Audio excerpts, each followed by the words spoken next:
getting ready to take off for the St. Lawrence River. Stop number 6 on the EQs.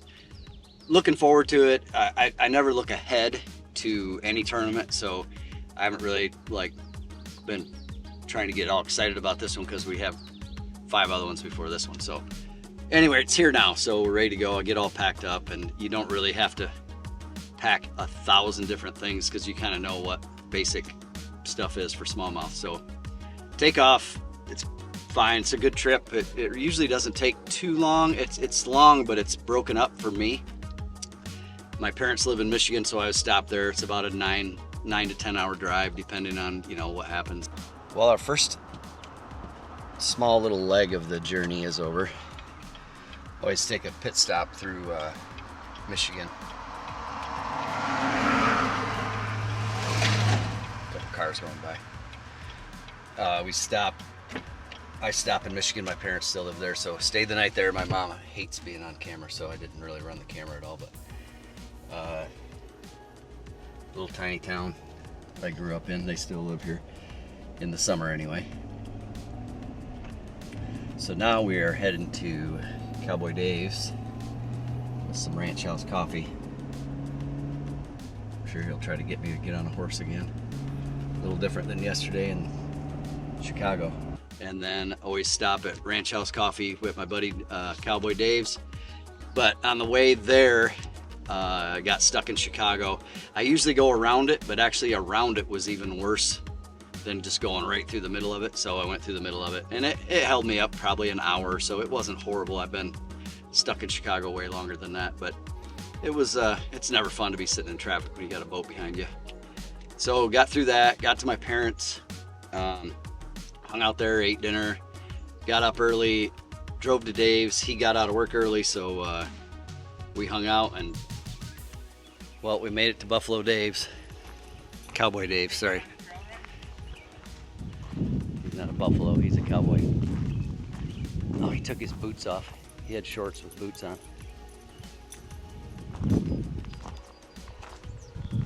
So we want to cook some chicken.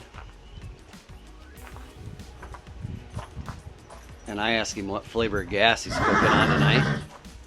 He didn't know what flavor of gas he had. Rounder. Scout, here. Scout's bashful.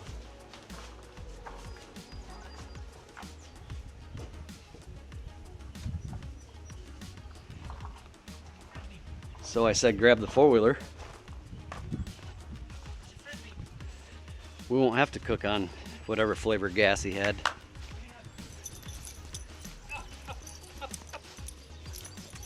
Come on, come here. Show off.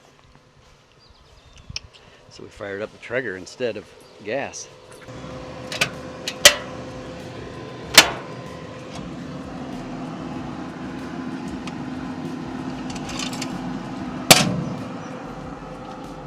Alright, Dave has the big idea. Put chicken on and then we can go trail riding while they're cooking. Perfect. Oh God, yeah. Not too much.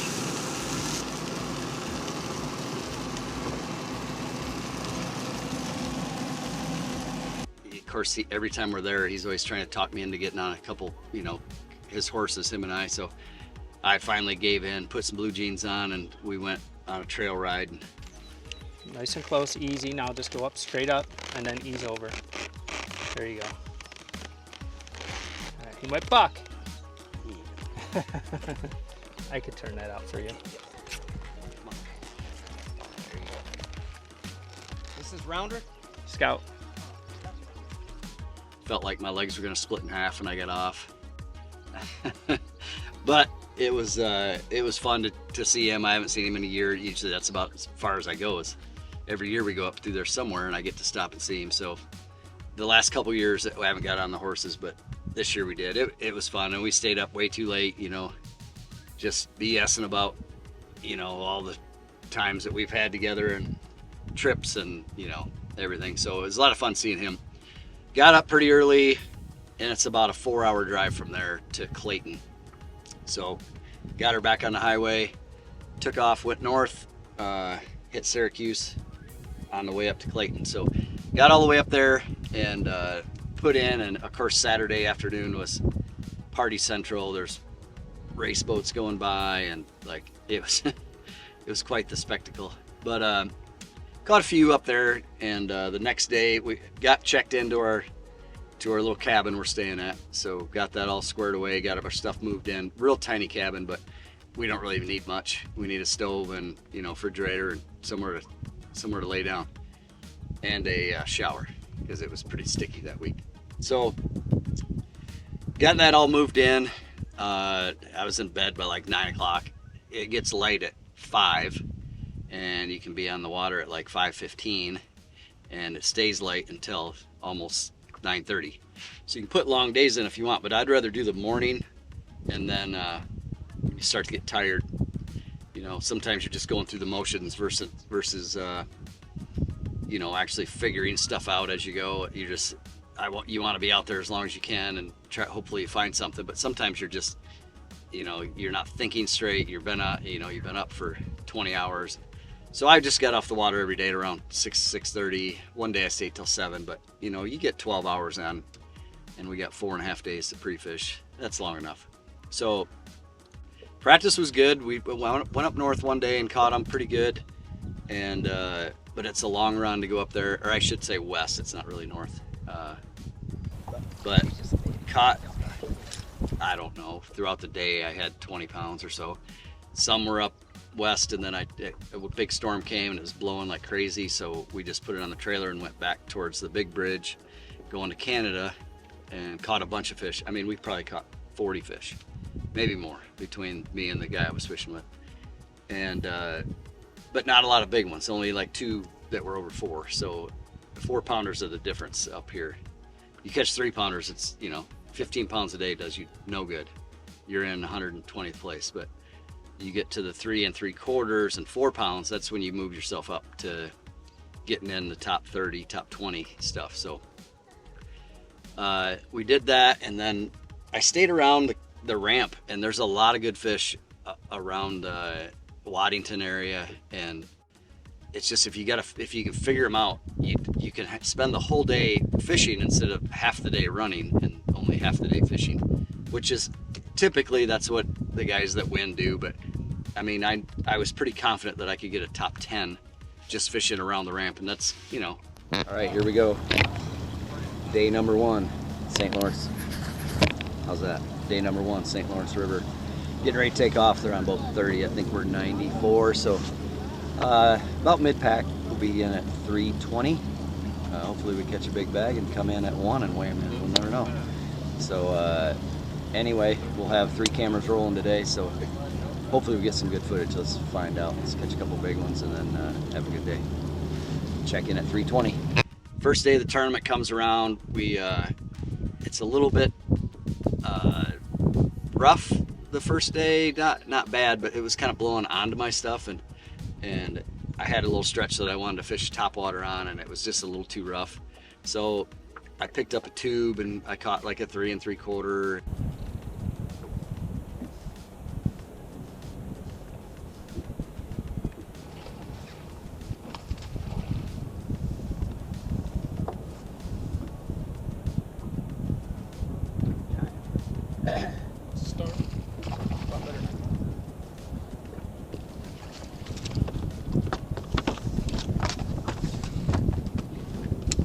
It's a start, you're right.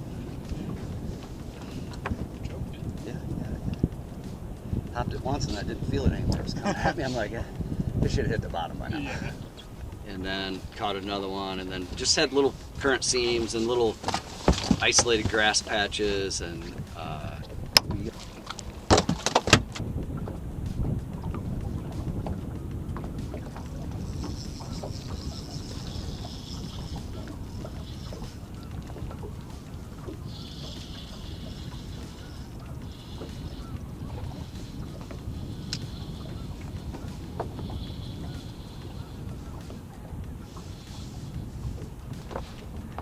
number 4.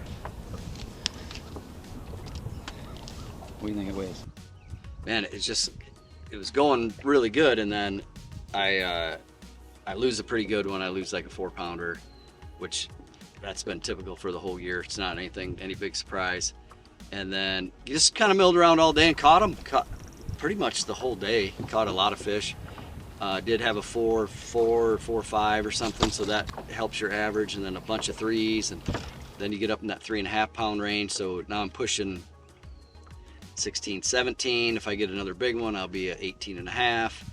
And you know, sure enough, right at the end of the day, I picked up the spy bait and I had a 4 something on, and came by the boat. It took pretty good. It already jumped twice, and then it got me in the current and just made a real quick run, and it broke my leader.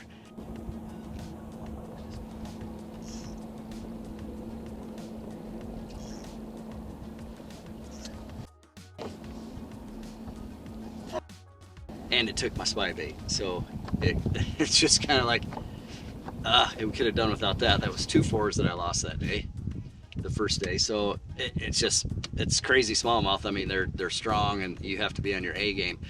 Then the thing is, when you're fishing that shallow, it's just really hard because they can do all kinds of crazy stuff. They're more apt to jump because they're not going to dig you down too deep, but then there's grass around too, so they get you in the grass. You got to be careful of that. There is zebra mussels on the grass, and I broke one off the second day doing that. But so anyway, we weighed in, had 16.5, and that's not that good, but I mean, we could have been way up with a couple more fish if we would have just landed them. So day 1 is over. I didn't have a horrible day. Actually, I did kind of have a horrible day, but ended up with 16.5, which is not great here, but man, I had so many opportunities today. I lost one about 4 3/4, had one jump off about 4, and then at the end of the day, I had a 4 something, and it just made a little run and broke my leader. Then I could have had pushing easily 20 pounds, maybe a little more, but I mean, these smallmouth are just crazy, and everybody lost them. It's just one of those things. They weren't eating it real good, and it was real hard to get bites.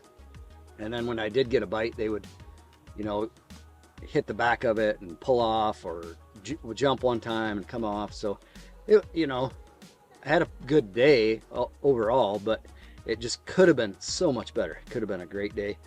But tomorrow, weather's supposed to change. We're gonna have overcast, rain, a little bit of wind, not much, kind of like it was today, maybe a little bit more.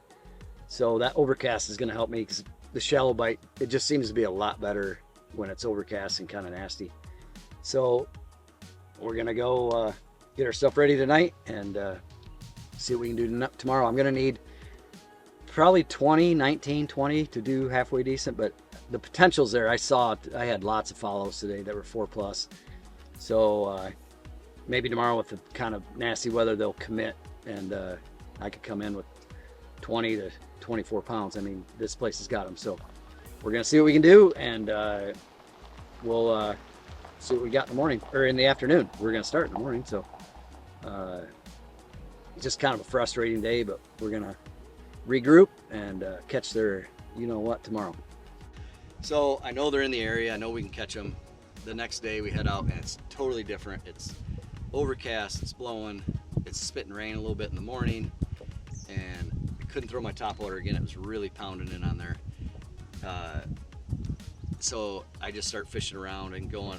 I fished a total different stretch than I had before, and actually caught a 3 3/4 right off the bat, and then I caught a 3, and then I just kind of hopped back and forth and finished out my limit pretty quick. It must have been like 8:30, 9 o'clock. Got a limit, and went back to the stretch where I lost a big one the day before, and man, this one is tracking it, and he finally committed. And by the time he committed, he was 10 feet from the boat, and he grabbed it and turned, and you set the hook, and now you got him. He makes like 3 pulls, and he just shot up like 4 or 5 feet out of the water and threw it like a 3 3/4, 4 pounder.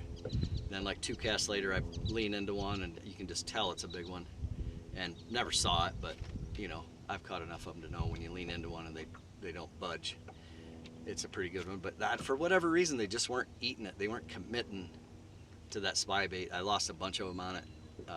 Ended up catching a pretty decent bag again, but like I said, 16 a day, it just doesn't do any good on the St. Lawrence River. The thing is, I had the opportunities to do well. Had another one on a tube on a little point, rock point, and I had some grass, and it just finished downpouring. We got this rain that came in, and I mean, it downpoured for 20 minutes, just a torrential downpour. A little bit of thunder and lightning. I kind of was on high alert, but just a couple rumbles, but man, did it downpour. And then the wind picked up again and it was blowing.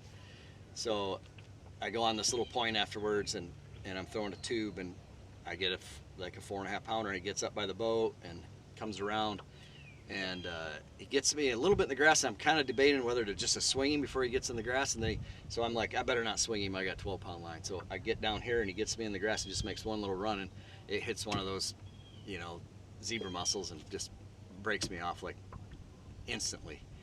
And that's just like, it's a frustrating game, man. When things go right, they really go right, and when they go wrong, it's like it's hard to explain. You just can't get it rolling, and it's like rolling it's rolling downhill instead of, you know, it's horrible. It's just a bad feeling, and you know, I tried to stay positive and just like, yeah, whatever, you know, we lost another one. What are you gonna do?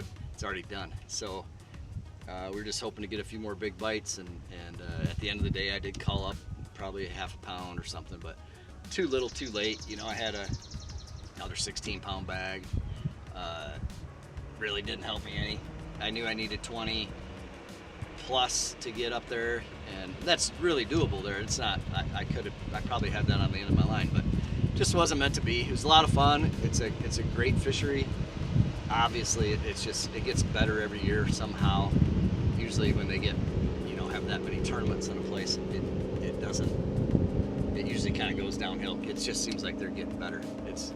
It's crazy, and it might be because of our Garmin stuff, where we can live scope them and see them a little better. I was fishing a lot shallower than some guys, so I know a lot of guys are fishing shallow, and there's big giants up shallow, and I prefer that. But there are big fish out deep, and you can find rock piles and singular rocks, and just focus on one rock and cast at it. You might catch 2 or 3 off it, but that takes a lot of time. And once you find those spots throughout the years, you can keep them. But I haven't had that much experience on the place. That's only the 3rd time I've ever been there, and the last time we were there, I missed a check by 1 ounce, and that was 2 years ago.